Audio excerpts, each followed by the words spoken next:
Podcasting from Singapore and broadcasting all around the world.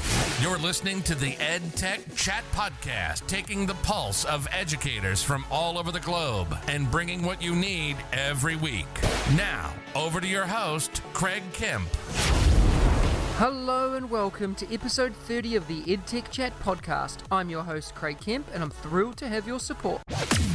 I continue to work with the incredibly talented Mark Quinn to improve the final audio quality of this podcast. He has his own podcast production studio that provides editing and mastering services to content creators. To connect with Mark, please see the details in the podcast notes below. It's so exciting to reach the milestone of 30 episodes. Thank you so much to the hundreds of you that listen every week and support us by sharing to your colleagues and subscribing to the EdTech Chat Podcast. As I've mentioned before, I've grown my Ignite EdTech consultancy team to include some of the best EdTech leaders from all over the globe. Each week, I want to take a few minutes to introduce a new member of our team that you may like to chat to about supporting you in your school or company. Today, it's my pleasure to introduce you to David Lee. Let's have a listen to our chat. Thank you so much for joining me today, David. As a valued member of the Ignite EdTech consulting team, you work with schools all over the world to help them thrive in many different ways. Tell us a little bit about your current role, your experience, and your areas of expertise. Yeah, thank you for having me. I started as a technology teacher, and I quickly became an EdTech coach to help teachers integrate technology meaningfully. And then I started a STEM program in my last school where it combined design thinking, STEM, project-based learning, and also makerspaces into one experience that students got to do every day. It wasn't a side program or anything like that. So that was really exciting. Currently, I am at Singapore American School. I'm part of the tech and innovation team. And I do digital literacy, digital citizenship, but also help integrate STEM as well as equip students with design thinking skills.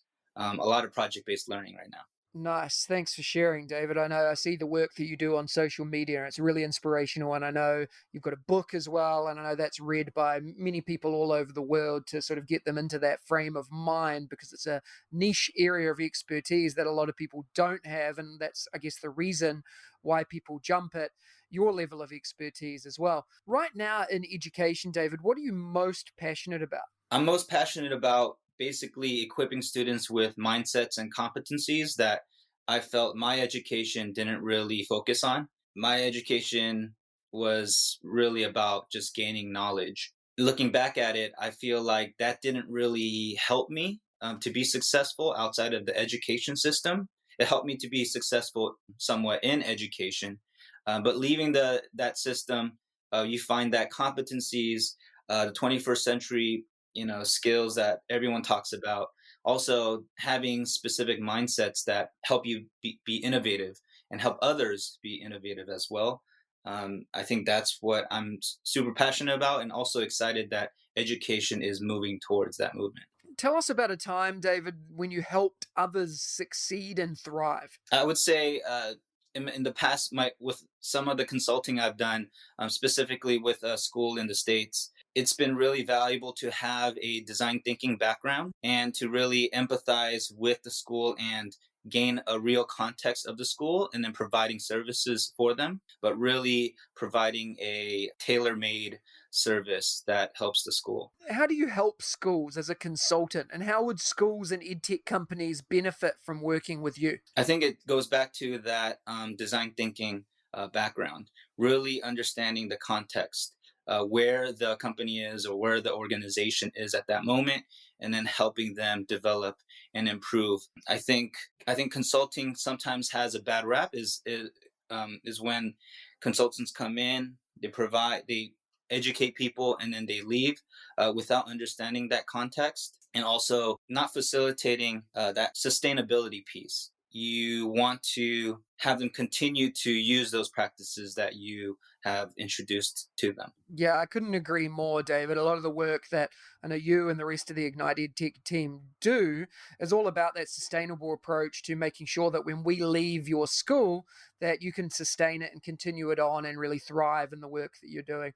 For more information about David and the rest of the Ignite EdTech consulting team and how to inquire, visit igniteedtech.com/our team. The link is in the description below. Thank you so much for joining me today, David. Thanks for having me.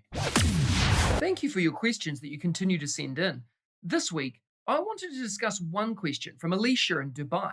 She asked, what wellbeing programs do schools offer to best support student learners in the digital space? I see so many schools paying lip service to digital wellbeing, but no one being thorough enough. Any help is greatly appreciated.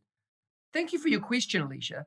As I think about wellbeing, particularly at the moment, I see the importance of a program that doesn't just focus on digital citizenship, but digital wellness. The importance of a well-rounded digital wellness program is critical to the development of our learners. Our learners and teachers are connected online more than they have been ever before, and we need to support their well-being in ways that we have never planned for. I've recently chatted with my friend and colleague Heather Bernard about this, and she's been doing some research and training into the development of a well-rounded digital wellness program. She can be contacted on Twitter by following @TechStarTeacher.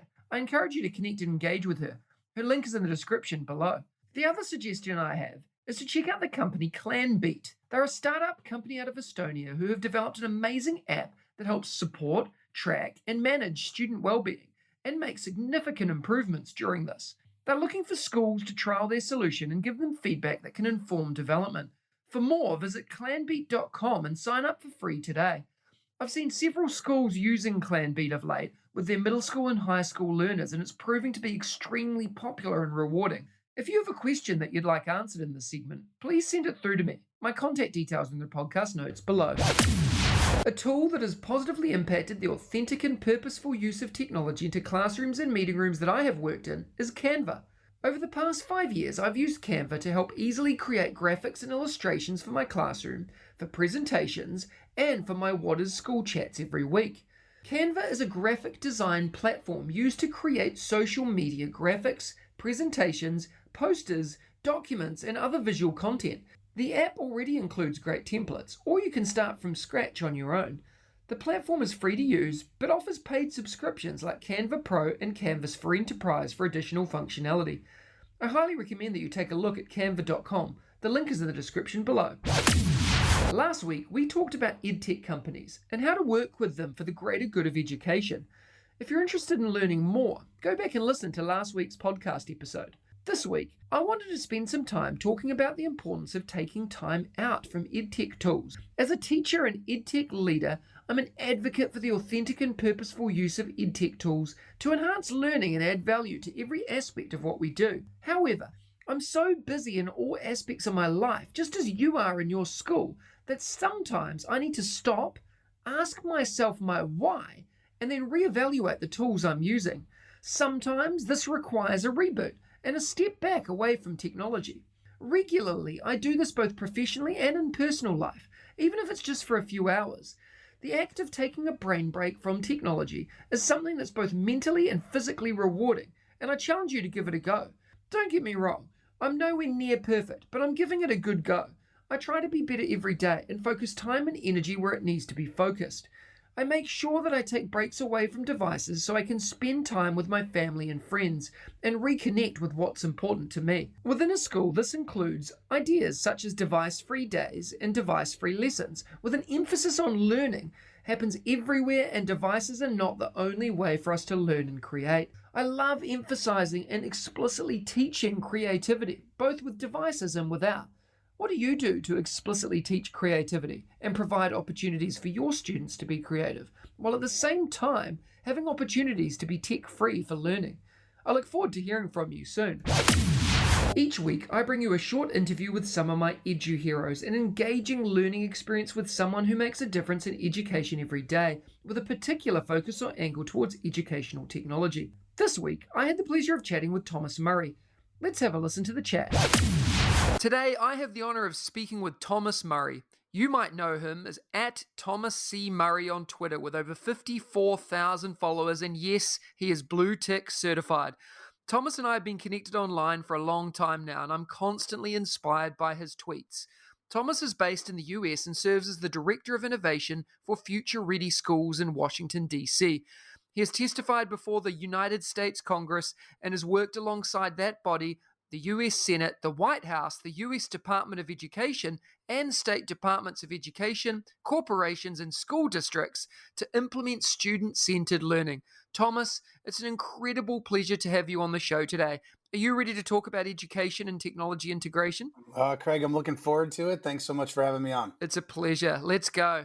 Why don't you start by telling us a little bit about your current role and what inspires you to do what you do? Great. Well, thanks again for having me on. And I'm excited to talk anything about education because anytime I get in front of educators, whether it's on a great podcast like this, standing on a stage, working side by side, it's truly an honor. And whether that educators in the United States, somewhere in Europe, somewhere on your side of the world, wherever it might be, it's an honor because I recognize it's those people that pour their lives into other people's children. And so for those of you listening, thank you for your work and thank you for what you do every single day. So in my day job, I run something in the United States called Future Ready Schools. It's free. We raise a lot of money each year through grants and through other sponsorships and those kinds of things to do the work that we do for free. So meaning, we're an equity focused organization. And we recognize that if we charge school districts for leadership development, culture and climate development, and those kinds of things, we know which districts would be able to afford it and which districts couldn't. And so we raise money each year to be able to work with superintendents, principals, and others across the board to be able to support their own growth and ultimately the transformation of their school districts. And so I've been doing this now for about 5.5 years, since the very beginning of Future Ready Schools. Prior to that, I worked in a school district in Pennsylvania in the United States, and I was there for 15 years as a teacher at the elementary level, a teacher at the middle level, a principal at the secondary level, a principal at the elementary level, and then over at our district office, which is kind of our central office area, before getting recruited to go to Washington, D.C. And so in my day job, that's what I'm supporting, typically administrators leading the work, trying to challenge their mindsets, but also to support the types of opportunities that they create for all students. Again, equity being the center of that work, making sure that all really does mean all. And as we say, kind of making sure a zip code doesn't predetermine one's educational outcomes. But beyond that, I'm also an author, a speaker, and I get to work, alongside school and district leaders all across the country here in the United States to support their work. Yeah, and totally inspiring as well, not just what you've shared here, but from the daily interactions that I have with you on Twitter as well and get to read everything you're doing. It's pretty cool what you're able to do and the difference you're able to make. And if you don't follow Thomas, I highly encourage you to follow the links in the description below and click through and just have a little bit of a read about the work that he's doing.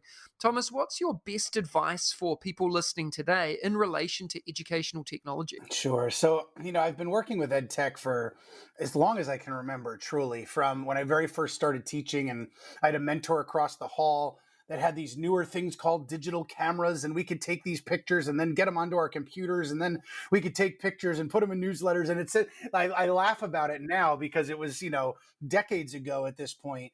But that for me was a starting point to turn me on to learning to say, wow, I can do things differently. I was, I think, a second year teacher when we implemented one-to-one. So about 20 years ago, implementing one-to-one Palm Pilots. Remember those things? And I laugh about it now. It was the beginning to mobility, but I saw the excitement in the eyes of students. I saw how, when we can leverage educational technology, we can find new and different ways to leverage and tap student potential. But I would say this, my best advice for educators is to stay focused on our why, stay focused on our purpose, and not let the shiny tool get in the way of student learning.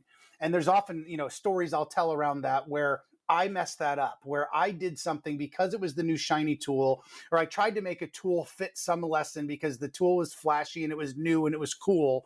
And I lost my purpose and my vision on that. So it's stay hyper focused on the learning and making sure that if we're leveraging, and when we're leveraging EdTech, it's the right tool for the right job at the right point in time. It's not leveraging tools. Just because something is digital doesn't mean it's any good. And so, I'm a huge fan of EdTech, but it's using it for the right purpose at the right time and not doing it just so that we're digital. And I think that I lost my way at times with that when I was a teacher in the classroom or a principal. So I think it's really important to hyper focus on that end goal and really stay lasered focused on the learning aspect, not just the digital tool. Yeah, you've hit the nail on the head there, I think, Thomas, as well. I always talk about the why. And Simon Sinek says people don't buy what you do, they buy why you do it. And if you can't nail that justification on the head for that tech tool use, then don't use it at all. What about your daily work that you do, your day-to-day work? What's a tool that you love using that maybe the listeners out there haven't heard of before, or that it might really help them in their day-to-day work? Sure. For me, efficiency is really key. And so, there's only so many hours in the day. And for me, it's often feeling like I work two full-time jobs, kind of my day job out of Washington, D.C., as I was describing, and then the other stuff that I do around speaking and writing and whatnot. So efficiency and time management are key. And it's also very difficult at times for me to sync up with people. I think here we are, different parts of the world you and I are right now. And so I really love a tool called Voxer, because it allows me to communicate with people all across the world in the time that works for me. And so it's really just a messaging app, but it's really through voice. And voice is absolutely the future. When I walk into my home now, I'm talking to Google, turn the lights on, put it in movie mode, Google, activate bedtime mode, all those kinds of things. And I really think voice is the future, but I think it's number one also because of the efficiency of it. And, time is really of the essence. And I know that educators value time because time is something we can't create more of. And so things that make us more efficient allow us to put our focus in areas that need it most. And so Voxer is a great tool for that. And we'll put the link to that in the description below as well. Learning's important to all of us, Thomas. What's one book or resource that you've been reading lately, or just one of your all-time favorites? Tell us a little bit about why we should be exploring it. Sure. So I'll put one out. I actually just started in the past 2 days, and it's really captured my attention.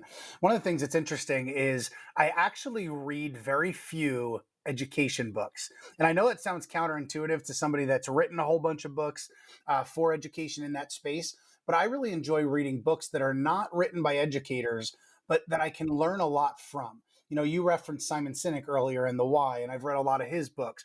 I've read the books of John Maxwell on leadership and, people like that, and around ideas and topics around failing forward or creating culture. And it's, I certainly do read the educational side of things, but I really like to read books on business, books on leadership, books on organizational culture and those kinds of things to be able to really then turn and say, okay, what does this mean for education? How do we apply that as principals, as superintendents, or whatever it might be? And a book that I just started was written by a friend of mine called Raise Your Game.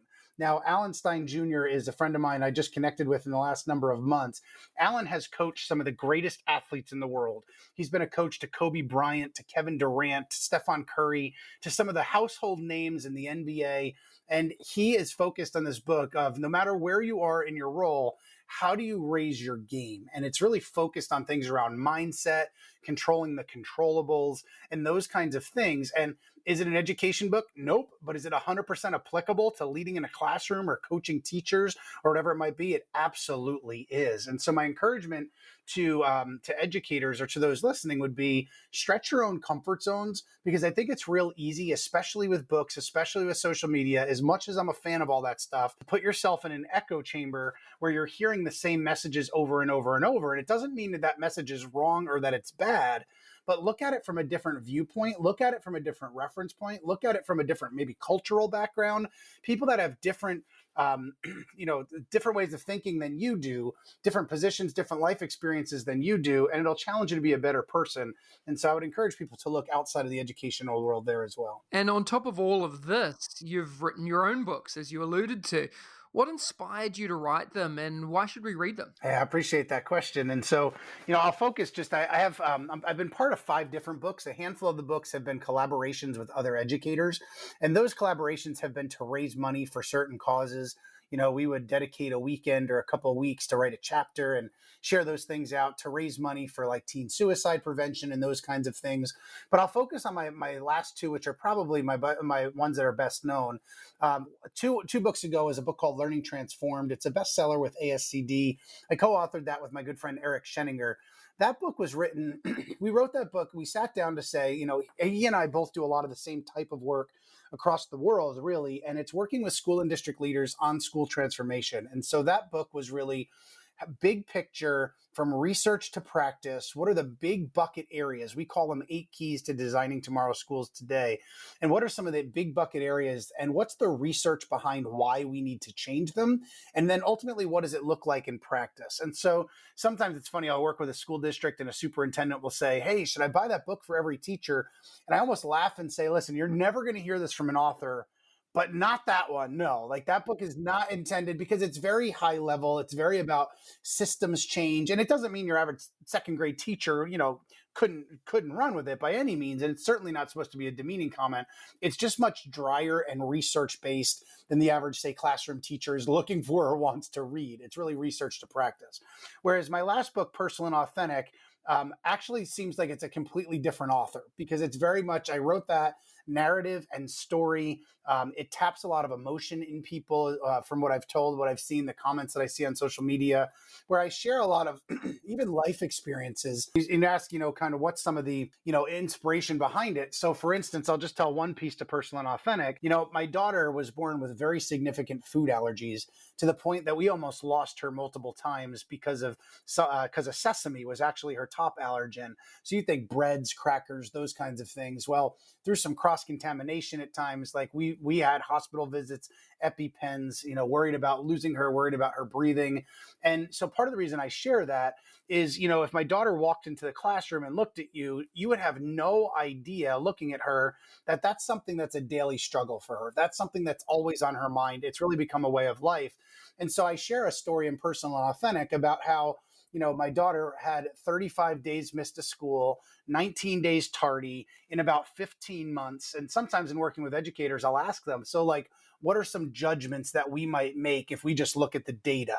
And we hear things like, why are the parents disconnected? Why is the kid, are they lazy? They're probably low academically. Maybe they're bullied. They come up with all these reasons of like why the student must miss that much school. And then I share the story, and I share like all the missed schools of these food allergy therapies that she had been going through, and how she had been hospitalized for like literally less than 1 seed of sesame, and how like we almost lost her that very first time because she couldn't breathe for minutes at a time because of her allergies. And then I tell her story about how on every one of those absences, she was 2 hours from our home undergoing this new innovative food allergy treatment called OIT, oral immunotherapy. And today, after those 14 months, today, she now eats 2,000 seeds of sesame, the equivalent of, she does it through powder, but she eats it every single day to keep her safe. And so I share parts of that to say, like, and I share it with my daughter's permission. She's 10 now, and she allows me to share it. But I share how here's a story on her heart, something that consumes so much of her world, yet when she walks into a classroom, unless you knew part of her story, you would have no idea that that's on her mind and that's on her heart. And how we can be so quick to judge as people. We can judge from appearance. We can judge by seeing a story and think it's, looking at the dangers of just one single story. And it's recognizing that the stories that come to us from our students and our colleagues, like every one of us has it. In the book, I call it the hidden stories within. And every one of us has that. It's the stories on our heart, and maybe they're really good things. Like maybe you're listening to this podcast and you're super excited because this weekend is going to be your anniversary. And even though you can't go out and do what you all plan to do because of COVID, maybe you're going to go out on your back porch and have a candlelight dinner with your spouse. And you're so excited to just have some downtime with your spouse. And nobody else that you know right now knows that. So it's one of the hidden stories on your heart. It doesn't mean that it's bad. But maybe the flip side is true. Maybe here you are listening to an educational podcast trying to grow as an educator, yet at the same time, your heart's crumbling. Like maybe your marriage is falling apart. Maybe you're struggling with your own child. Maybe you're struggling with, and we could go on and on and on about just life issues with people, and recognizing that the colleagues that we work with every day have stories within. The students that come to us every day have stories within. And it's so easy to lose sight of that. And it's why we have to focus on people before content. One of the things I wrote in Personal and Authentic is like, if we lose, we've got to really focus on who we teach before what we teach, essentially, is really what it is. And so it's making sure that people and their stories and recognizing that we won't know all the stories of all the people around us, that's for sure. But it's why we need to lead with an empathy lens. And so part of the reason that I was inspired to write that book is looking through the eyes of my 2 children and seeing like, what is it that I believe as daddy they need in their world? How do I want teachers to look at them or to treat them, to see them, to push them, to encourage them, to inspire them? And then if I expect that for my own children, I need to be able to expect that for every other child that's out there. And so it's also meant to be a book of encouragement and inspiration for those people like as teachers and principals that work so hard every single day. It's a really cool story, Thomas. It really is. And I can't wait to read it myself. The link to all of your books are in the description below. What's the best way for the listeners to follow and connect with you? Sure. I'd really say on any social media tool. On Twitter, it's going to be Thomas C. Murray. On Instagram and Facebook, it's Thomas C. Murray EDU, just because Thomas C. Murray was already taken on that one. But they can, if they can't find those for some reason, check me out on the website at thomascmurray.com, and everything and all my communication and connections are linked off the website there. As always, totally inspiring, Thomas. Thank you so much for your time today. Thanks so much for having me. I appreciate it. Next week, join me for episode 31 of the EdTech Chat Podcast, when I'm joined by Steve Isaacs and Alex Quigley. One of the things I love doing is giving away prizes as a thank you for tuning in, listening, and hopefully subscribing to the EdTech Chat Podcast. Last week, I gave away 1 hour of free consultancy support from the Ignite EdTech team. Learn more about the team at igniteedtech.com/our-team. The link is in the podcast notes below. To win, you need to complete the form at bit.ly/edtechwin. The winner has already been contacted directly by me, and they are Sam Potter. Congratulations, Sam. This week, I'm giving away a copy of Thomas Murray's book. To win the book, you need to go to bit.ly/edtechwin and complete the simple form. It'll take you less than a minute to do. The link is in the description below. Competition closes on Wednesday the 2nd of December, and the winner will be contacted directly by me and announced on next Friday's podcast episode. Good luck. If you enjoyed today's episode, smash that subscribe button and share it with your colleagues, friends, and families. I really do appreciate your support. Please remember to take 2 minutes as well to rate the podcast so we can reach even more educators and EdTech enthusiasts globally. Please share your favorite parts of today's episode by tagging me on Twitter, Facebook, Instagram, or LinkedIn. And don't hesitate to ask me questions that I can answer in an upcoming episode. Remember, you have the chance to win as well, so check out the links in the description for more. I'll see you again next week. Thank you for listening to the EdTech Chat Podcast, creating a community for educators to learn, share, and grow. If you liked today's episode, please don't forget to subscribe so you don't miss another episode, and be in the drawing to win prizes every week. If you know others that would enjoy the show, please hit that share button and brighten their day. Join us again next week for your weekly EdTech Hit with @Mr. Kemp NZ. We'll see you again soon.